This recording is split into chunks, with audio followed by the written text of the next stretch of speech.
Hey everybody, this is a real quick video in case you have a Bang & Olufsen Beoplay A2 wireless Bluetooth speaker and you need to do a hard reset to the factory default settings on it. Now you're going to want to do this for one of two reasons. The first one is troubleshooting. If this speaker is not connecting to your phone or other device, or if it's not pairing with Bluetooth, or if it keeps disconnecting, any kind of issues like this can very often be fixed with a factory reset.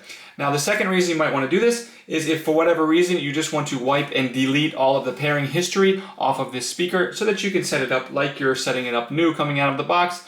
We can go ahead and do this. It's very easy to do. All we need to do is find the power button and on the other side the Bluetooth button and hold them both those buttons simultaneously for 3 seconds while keeping an eye on this indicator light here. And when the indicator light goes from red to white, that means that the reset is complete. And you can go ahead and pair this, go ahead and delete the old version off of whatever phone you have and just pair this speaker as a brand new speaker.